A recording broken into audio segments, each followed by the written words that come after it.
Hi guys. I'm on a ship at sea, and it's a little windy and rainy out here, but I thought it was time to clarify a few things. I've been extremely happy with the discussion about the Nubian boy and the previous discussions. I know we went really deep on that one, and here's the secret. There were two ivory carvings of the Nubian boy.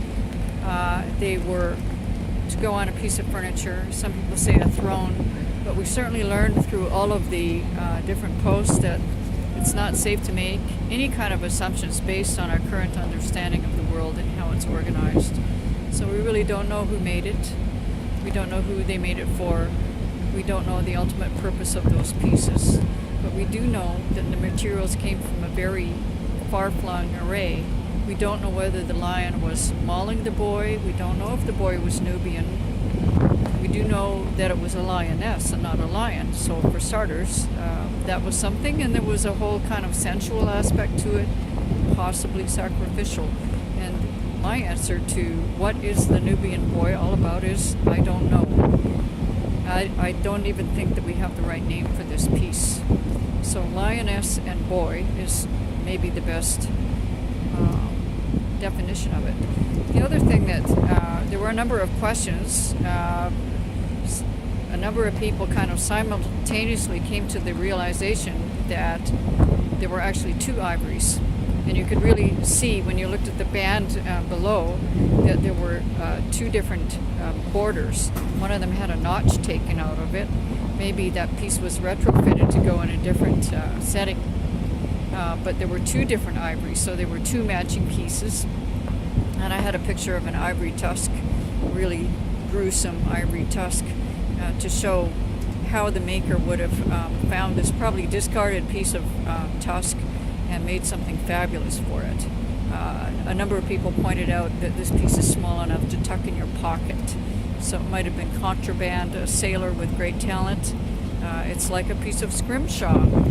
Those of you that are into nautical art, this is scrimshaw. It's the ivory carvings that sailors have always made to bring to their sweethearts and to sell at ports to while away the time on a ship. So this is like a really high-grade piece of scrimshaw.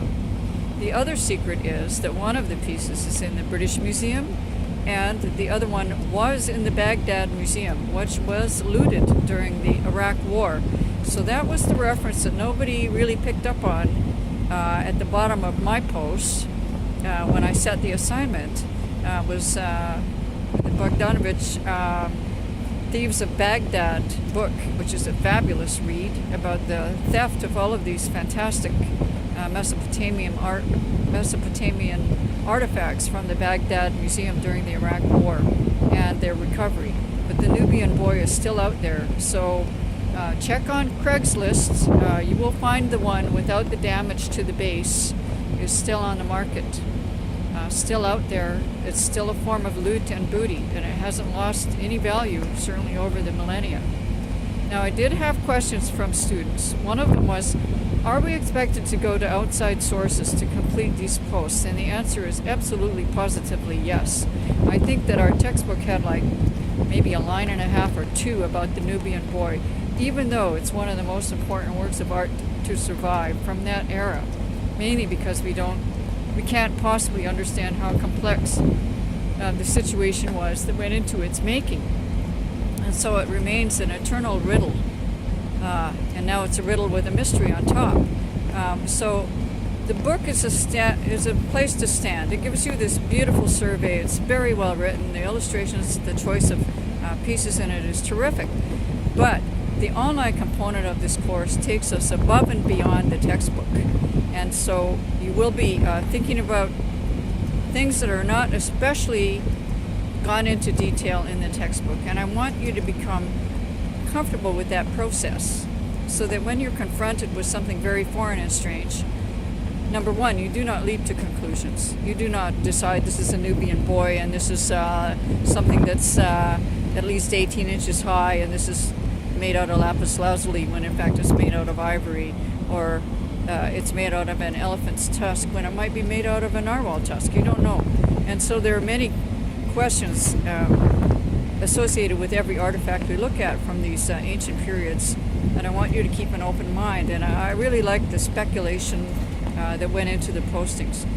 Secondly, the assignments that are posted online, they often are taken from the textbook, but I want you to go further, and each of them is to illustrate how to contrast and compare, how to dig deeper, and how to keep an open mind and yet speculate on what the known world has told us about these artifacts.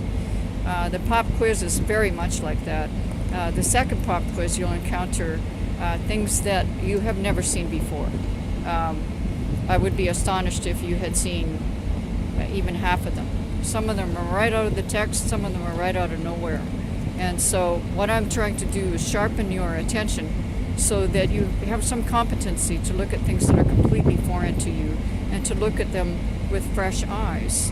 And absolutely, your eyes are very gifted, and I want them to become more informed and even more gifted because you can see that our assumptions about the past have frequently been wrong. For example, this whole deal about slavery in Egypt, which turns out to be a complete non-starter. Egypt is a much more free and interesting place than we ever imagined. The relationship with the nation of Nubia is much more textured. I did quite a serious post in reply to somebody's in the last module about how we are just beginning now to discover the kingdom of Kush and Meroe, the different lands and empires that existed down in the territory that we shorthand as Nubia. So let's carry on. Be of good heart. Know that there's no answers, but boy, I've got plenty of questions, and let's keep asking those questions and learning a ton of stuff about all this stuff.